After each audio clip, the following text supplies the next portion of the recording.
je vais vous dire aujourd'hui, ça va vous choquer. Parce qu'il y a beaucoup de réalités qui sont dans la Bible qu'on enseigne rarement dans les églises. Et il y a beaucoup d'églises qui n'enseignent même pas ça.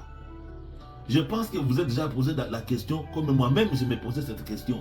Quand Jésus-Christ avait dit dans Matthieu 7, 22 à 23, plusieurs me diront en ce jour-là, Seigneur, Seigneur, n'avons-nous pas prophétisé par ton nom? N'avons-nous pas chassé des démons par ton nom? Et n'avons-nous pas fait beaucoup de miracles par ton nom? Alors je leur dirai ouvertement, je ne vous ai jamais connu, retirez-vous de moi, vous qui commettez l'iniquité. Alors, ces écrits concernent qui? Comment sais-tu que tu ne fais pas partie de ces gens-là? Comment sais-tu que tu ne fais pas partie de ces personnes-là qui seront refusées? À qui Jésus-Christ va dire que je ne vous ai jamais connu? Comment tu peux savoir? Puisque ces gens-là, pour le moment, dans leur tête, ils sont dans l'ignorance.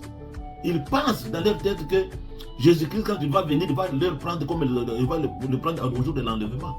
Et pourtant, ils vont rester. N'oubliez pas que la parole de Dieu nous dit que mon peuple périt par manque de connaissance. Et puisque vous avez rejeté ma connaissance, je vous rejetterai aussi. C'est la parole de Dieu qui le dit. Donc, ces gens-là pensent qu'ils seront enlevés et pourtant ils ne seront pas enlevés. Et puis ils vont s'étonner. Mais pourquoi nous qui avons prophétisé au nom de Jésus-Christ?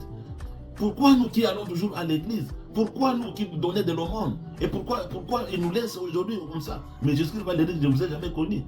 Alors, aujourd'hui, nous allons voir quelles sont les choses, qu'est-ce qu'on doit faire pour que nous puissions rester dans la parole de Dieu, pour que nous puissions rester dans la volonté de Dieu, pour que nous puissions plaire à Dieu, pour que nous ne puissions pas être pour que nous ne puissions pas faire partie de ces gens-là qui seront refusés.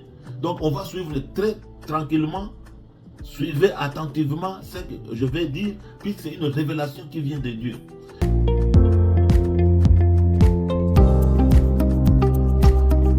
Pour avoir la réponse à cette question, la première chose, c'est de savoir qu'est-ce qui peut faire qu'on ne puisse pas être enlevé quand Jésus-Christ viendra prendre son église.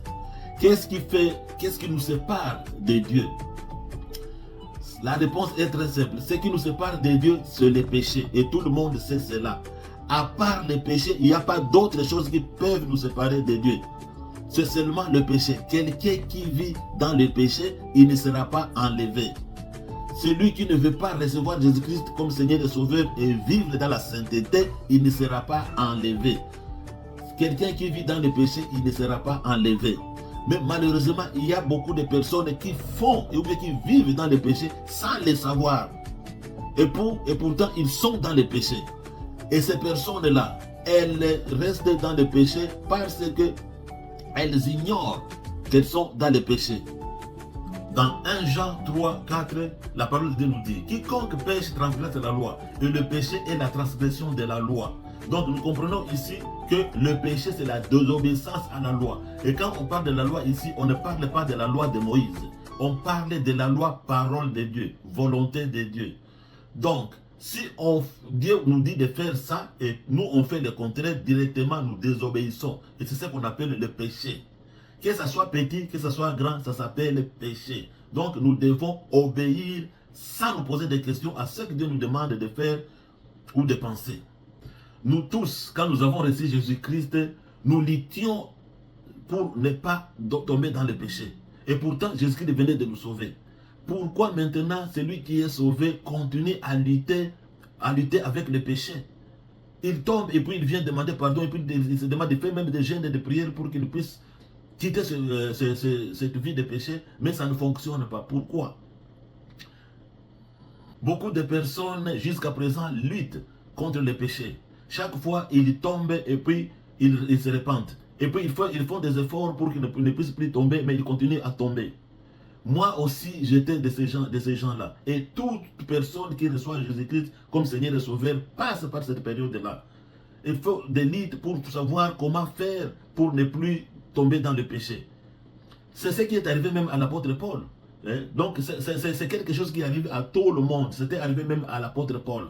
Quand nous lisons dans Romains 7, de 14 à 21, la Bible nous dit, nous savons en effet, c'est l'apôtre Paul qui le dit, que la loi est spirituelle, mais moi je suis charnel vendu au péché. Et pourtant, quand l'apôtre Paul parle de ça, il était déjà sauvé. Jésus-Christ l'avait déjà rencontré. Jésus-Christ l'avait déjà sauvé. Mais lui, il lutte encore avec les péchés. C'est l'apôtre Paul, c'est lui qui a écrit beaucoup de choses dans les épîtres, dans ses épîtres. Il a écrit même plus qu'il a même eu beaucoup de révélations par rapport aux autres apôtres. Mais lui aussi luttait pour savoir comment faire pour ne pas tomber dans le péché. Il luttait aussi avec le péché. Alors, qu'est-ce qu'il dit dans Romains 7, 15? Car je ne sais pas ce que je fais, je ne fais point ce que je veux, et je fais ce que je hais. Donc, il nous dit que lui, il veut faire des choses qu'il veut faire, mais il se rend compte qu'il fait des choses qu'il lui ne veut pas faire. Les choses qu'il hait. C'est ça que la Bible nous dit. Pourquoi? Puisqu'il y a une force de péché qui l'empêche de faire ce qu'il veut. Il veut faire de bien, il fait toujours le mal. Et puis il continue. Or, si je fais ce que je ne veux pas, je reconnais par là que la loi est bonne. Et maintenant, ce n'est plus moi qui le fais, mais c'est le péché qui habite en moi. Il dit aussi que malgré qu'il soit déjà sauvé, malgré que Jésus-Christ l'avait déjà rencontré, il dit qu'il voit maintenant qu'il continue à lutter, mais le péché est encore en lui. Et c'est ce péché qui a cette force, qui le pousse à faire ce qu'il ne veut pas faire. Et puis il continue. Et maintenant, ce n'est plus moi qui le fais, mais c'est le péché qui habite en moi. Ce qui est bon, je le sais, n'habite pas en moi. C'est-à-dire dans ma chair. J'ai la volonté, mais pas le pouvoir de faire le bien. Donc, c'est toujours la force du péché qui l'empêche de faire le bien. Nous comprenons que c'est la force du péché et pourtant, il est déjà sauvé. Il est déjà sauvé. Et pourtant, la force du péché le pousse toujours à faire ce qu'il ne veut pas faire. Et c'est la même chose pour des personnes qui n'ont pas encore eu la révélation. Elles ont toujours la volonté de faire le bien, mais c'est le mal qu'elles font. Pourquoi? Puisque le péché habite encore en elles. Et pourtant, ce sont des personnes qui sont déjà sauvées. Et puis l'apôtre Paul continue. Et si je fais ce que je ne veux pas, ce n'est plus moi qui le fais, c'est le péché qui habite en moi. Donc, vous comprenez maintenant, cette force-là, c'est le péché, que cette force qui habite en lui, qui le pousse à faire ce que lui ne veut pas faire. Il fait le mal qu'il ne veut pas faire. C'est à cause de ce péché qui habite en lui. Et puis il continue, il dit, je trouve donc en moi cette loi. Quand je vais faire le bien, c'est le mal qui s'attache à moi. Quand il veut faire le bien, c'est le mal qui s'attache à lui.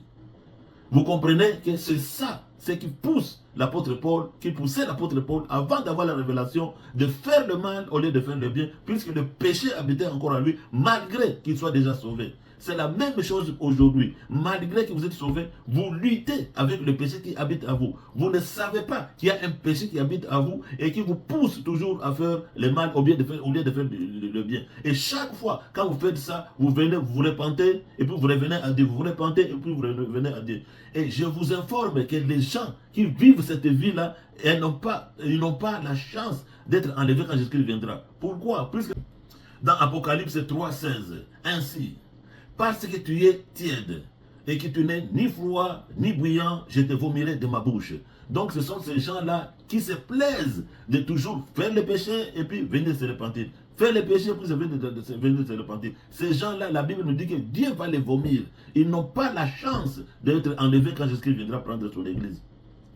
Puisque nous savons, nous tous, la repentance, c'est quoi? La repentance, ça veut dire quoi? C'est de se détourner du mal qu'on faisait quand on était dans le monde. C'est ça, la repentance. Donc, quand on commet un péché, on regrette dans son cœur et on demande à Dieu pardon et on promet à Dieu qu'on ne va plus revenir à ça puisque ça ne plaît pas à Dieu. Mais chaque fois quand tu vas tomber et puis revenir et puis tu fais ça comme un mode de vie, que sache très bien que Dieu va te vomir selon la parole de Dieu dans Apocalypse 3, 16. Il y a aussi des gens qui se consolent avec Tite 2, 11. Quand on parle de la grâce, qui se consolent, qui se disent, oh, la grâce de Dieu est là, la grâce de Dieu est là. On peut tomber cette fois et Dieu va nous relever cette fois. On dit, la grâce de Dieu est là. Si je tombe, il est juste et fidèle pour nous pardonner et nous purifier de toutes nos iniquités. Donc il y a beaucoup de personnes qui se consolent avec cette écriture-là. Mais je vais vous informer quelque chose. Et puis il faut retenir ça, c'est très très très important.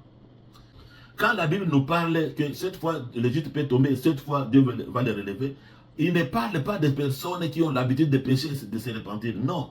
Il parle de ces gens-là qui ont des difficultés à abandonner les péchés. Et quand il tombe, il regrette amèrement et il pleure même devant le Seigneur. Seigneur, enlève-moi cette habitude-là de tomber chaque fois. Seigneur, enlève-moi cette force qui me pousse à faire le péché. C'est ces gens-là, de ces gens-là qu'on parle. Ce n'est pas les gens-là qui font de cette écriture-là, ou bien de ce passage-là, leur mode de vie. Pour dire que, oh, Dieu est fidèle et juste pour nous pardonner. Cette fois, le juste tombe, cette fois, il va nous relever. Alors, moi, je vais faire ça de mon mode de vie. Alors, je vais pécher et puis après, je vais venir demander pardon. Je viens pécher, je demande pardon. Ces gens-là qui font ça, Dieu les vomit. Il ne faut pas faire ça. Il faut regretter quand tu pêches et revenir au Seigneur, lui demander pardon et lui promettre de ne plus revenir à ça. C'est ça. Encore, ceux qui parlent de la grâce. Il faut bien comprendre la grâce c'est quoi. Selon la parole de Dieu. Lisez Tite 2:11. La parole de Dieu nous dit quoi? Car la grâce de Dieu, source de salut pour tous les hommes. Donc la grâce, c'est une source de salut. C'est par grâce que nous sommes sauvés, par les moyens de la foi. Donc la grâce, c'est une source de salut selon Tite, dans Tite 2:11. Car la grâce de Dieu, source de salut pour tous les hommes, a été manifestée. Et puis il continue. Et nous enseigne à renoncer à l'impiété et aux convoitises mondaines et à vivre le siècle présent selon la sagesse, la justice et la piété. Donc, la grâce, elle est là non pas pour favoriser que les gens pêchent et puis se répandent, mais la grâce est là pour nous donner la force c'est cette grâce qui nous enseigne, c'est la grâce de Dieu qui nous enseigne à être dans la sainteté et à vivre la vie de la sainteté, d'après ce que nous avons lu dans Tite 2:11. Donc la grâce est là pour nous enseigner à vivre la vie de sainteté qui va plaire à Dieu. C'est par grâce que nous sommes sauvés. Et ce salut-là, c'est la vie de sainteté, la vie de piété avec le Seigneur. C'est la vie sans péché. C'est ça la grâce. Et maintenant, nous allons voir comment faire, qu'est-ce qu'il faut faire maintenant pour que nous ne puissions pas être esclaves du péché. Qu'est-ce qu'il faut faire maintenant pour qu'on ne puisse pas tomber chaque fois et revenir à la repentance? Qu'est-ce qu'il faut faire? La réponse est dans la Bible. La réponse est dans la Bible. Lisons Galates 2:20. La Bible nous dit quoi? J'ai été crucifié avec Christ et si je vis, ce n'est plus moi qui vis, c'est Christ qui vit en moi. Si je vis maintenant dans la chair, je vis dans la foi au Fils de Dieu qui m'a aimé et qui s'est livré lui-même pour moi. La Bible nous dit que si nous vivons, ce n'est plus nous qui vivons, c'est Christ qui vit en nous. L'apôtre Paul nous dit que j'ai été crucifié avec Christ. Ça veut dire quoi? Ça veut dire que quand Jésus-Christ était crucifié sur la croix, j'étais en lui. En lui, c'est lui qui a porté les coups, mais j'étais en lui. C'est lui qui a eu des douleurs, mais j'étais en lui. Donc j'étais crucifié avec lui. Donc, la Bible nous dit que j'ai été crucifié avec lui. Il faut retenir ça, c'est très très important. Donc chaque personne doit se dire, quand Jésus-Christ est mort sur la croix, j'ai été crucifié avec lui. Pourquoi? Parce que j'étais en lui. Quelqu'un qui reçoit Jésus-Christ, il est en Christ, il est dans Christ. Donc, quand Jésus-Christ était sur la croix, c'est toute l'humanité qui était en lui, dans lui, en Jésus-Christ. C'est toute l'humanité qui était en Jésus-Christ. Et quand on a crucifié Jésus-Christ, Jésus-Christ a subi des douleurs, mais nous étions en lui. C'est lui qui a porté nos péchés, c'est lui qui a porté nos douleurs et c'est lui qui est mort. Et quand il est mort, nous sommes morts ensemble avec lui et nous sommes ressuscités encore avec lui. Si nous lisons dans Ephésiens 2, 6 à 8, la Bible nous dit, il nous a ressuscités ensemble. Donc Dieu nous a ressuscités ensemble avec Jésus-Christ. Pourquoi? Parce que nous sommes morts avec lui. Nous étions en lui. Quand il est mort, nous aussi nous sommes morts avec lui. Puisque la Bible nous dit que le salaire du péché, c'est la mort. Toute personne qui pêche, son salaire, c'est la mort. Donc la Bible nous dit que tous ont péché et sont privés de la gloire de Dieu. Donc nous tous, nous avons péché et nous étions privés de la gloire de Dieu. Et puisque nous avons péché, notre salaire, c'est la mort. Et pour que nous puissions mourir, Dieu a envoyé Jésus-Christ pour que nous soyons en lui. Et quand il va mourir, puisque nous sommes en lui, nous mourrons avec lui. Il meurt, nous aussi, on meurt. Quand on le flagellait, on le crucifié, il a eu des douleurs. Donc il a porté ses douleurs puisqu'il a porté nos péchés. Nous, on était en lui, mais c'est lui qui a eu des douleurs. Et quand il est mort, nous sommes morts ensemble avec lui. Et la Bible nous dit dans Éphésiens 2, 6, 8, il nous a ressuscités ensemble et nous a fait asseoir ensemble avec Jésus-Christ dans le lieu céleste en Jésus-Christ. Toujours en Jésus-Christ, nous sommes en Jésus-Christ, afin de montrer dans les siècles à venir l'infinie richesse de sa grâce par sa bonté envers nous en Jésus-Christ encore. Donc la Bible nous dit que nous sommes en Jésus-Christ, nous sommes ressuscités avec lui, nous sommes morts avec lui, nous sommes ressuscités avec lui. Ce que je vous dis ici est très important, il faut le retenir, puisque nous allons voir après les conséquences de ça. On a parlé de Romains 7, et là où l'apôtre Paul avait aussi des difficultés à quitter la chair, à ne pas faire la volonté qu'il veut faire, de faire le mal qu'il ne veut pas faire. Au lieu de faire le bien qu'il voulait faire, il fait le mal qu'il ne veut pas faire. On a tous vu ça. C'est après que l'apôtre Paul a eu cette révélation. On va lire dans Romains 8, 1. L'apôtre Paul va découvrir qu'il y a deux lois qui dirigent le monde. Et ces deux lois, il faut savoir comment les appliquer.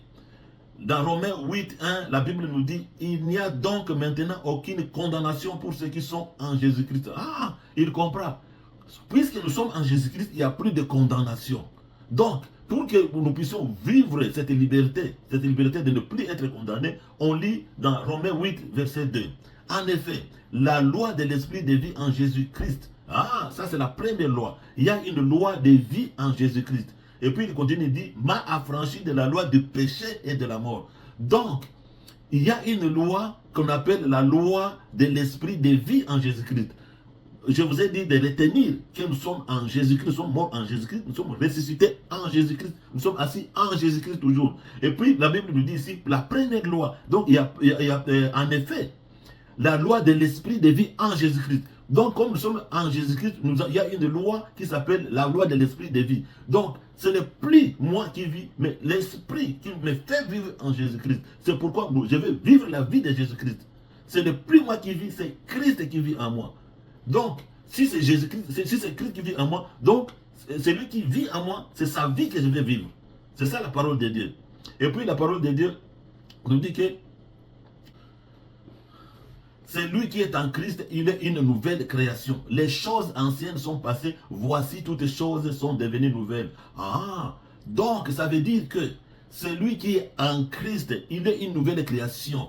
Donc, lui avant n'existe plus. Puis on dit une nouvelle, et puis on parle de la création. Et donc on te crée. Et tu es créé de nouveau. Si tu es en Christ, tu es créé de nouveau. Donc tu n'es plus la personne qui était avant d'être en Christ. Tu deviens une autre création. Et puis la Bible nous dit les choses anciennes. Donc toutes choses sont devenues nouvelles. Les choses anciennes sont passées, toutes choses sont devenues nouvelles. Donc la vie ancienne est passée. La vie nouvelle en Jésus-Christ apparaît, et c'est cette vie qu'on va vivre, que nous vivons. C'est ça la loi là, la loi de l'esprit de vie en Jésus-Christ. Et puis, la Bible nous dit que cette loi-là nous a affranchis de la loi du péché et de la mort. Donc, il ne peut plus être encore esclave du péché, puisqu'il y a cette loi-là qui agit en lui. Et puis, je vais vous dire un petit secret. Quand on parle de la parole de Dieu, quand on dit par exemple que c'est la loi de l'esprit de vie en Jésus-Christ, qui nous a affranchis de la loi du péché et de la mort, il faut croire en ça. Il faut croire en ça. Dans la parole de Dieu, quand on te dit quelque chose, si c'est la parole de Dieu, il faut toujours croire. Si tu ne crois pas, cette parole ne sera pas à toi. Il est écrit dans Romains 10, 9 à 10, c'est écrit ceci. En effet, si de ta bouche tu affirmes que Jésus-Christ est Seigneur, si dans ton cœur tu crois que Dieu l'a ressuscité d'entre les morts, alors tu seras sauvé. Car c'est avec le cœur que l'on croit pour devenir juste.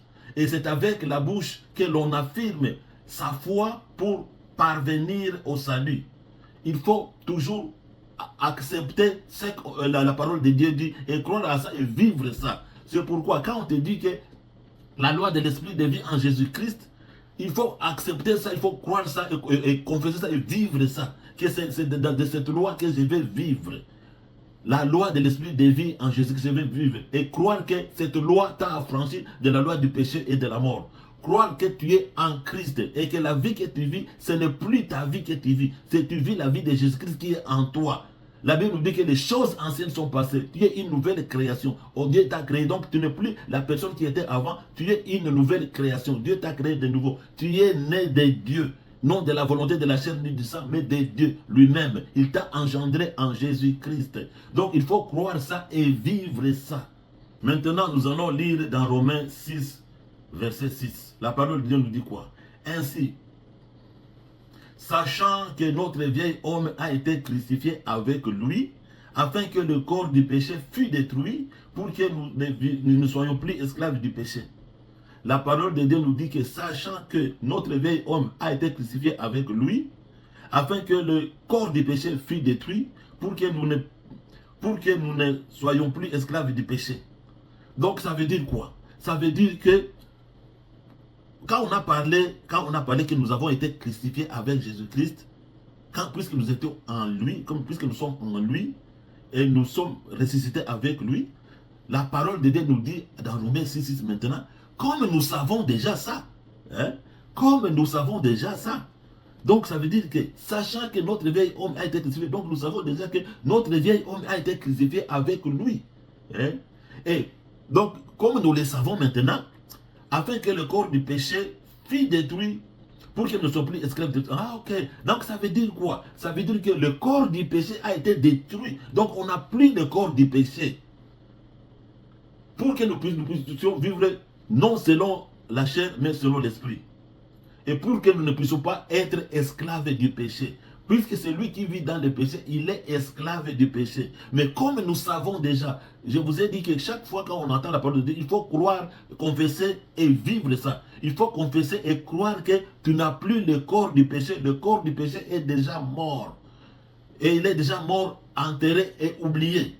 Donc, toi, tu n'es plus esclave du péché, tu deviens esclave de la justice. Pour toi, faire le mal est difficile par rapport à faire le bien. Tu es difficile maintenant à faire le mal. Ce qui te vient dans l'esprit, c'est faire toujours du bien. Et c'est ça, être esclave de la justice, esclave de Dieu. On n'est plus esclave, puisqu'on est toujours esclave de quelque chose. Soit de Dieu, soit de Satan. Donc, si on vit en Jésus-Christ et qu'on accepte la loi de l'esprit de vie en Jésus-Christ et qu'on accepte ce que dit Romains 6, on sait que notre vieil homme a été crucifié et notre ancien corps le corps du péché a été détruit. Donc nous ne sommes plus esclaves du péché, nous croyons ça et nous savons que nous sommes esclaves de la justice. Tout ce qui est bien, c'est ce qui vient, c'est ce qu'on a facile à faire, la facilité de faire, et ce qui est mal, on a difficile à faire. C'est maintenant le contraire, puisqu'on devient esclave. Si on devient esclave, donc on obéit à son maître. Notre maître, c'est la justice, c'est Dieu. Notre maître. Donc c'est celui qui nous dicte ce que nous devons faire. C'est ça que nous avons la facilité de faire. On n'a plus la force de faire le mal, on a la force de faire le bien. On n'a plus envie de faire le mal, on a toujours envie de faire le bien. Quand on veut faire le mal, on a difficile, on se rend compte que c'est le bien qu'on fait. Donc c'est ça, croire que notre vieil homme a été crucifié. Maintenant nous allons lire dans Romains 6.11. Qu'est-ce que Romains 6.11 nous dit? Romains 6.11 nous dit ceci. Ainsi vous-même, regardez-vous comme morts au péché et comme vivants pour Dieu en Jésus-Christ.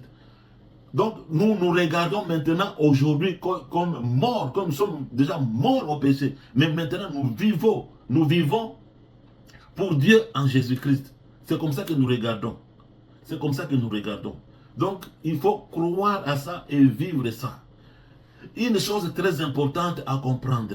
Il ne faut jamais par tes propres forces de vouloir pratiquer la loi de Moïse. Par tes propres forces. Pour dire que moi je vais me forcer, je ne vais pas faire le péché, je vais me forcer par moi-même.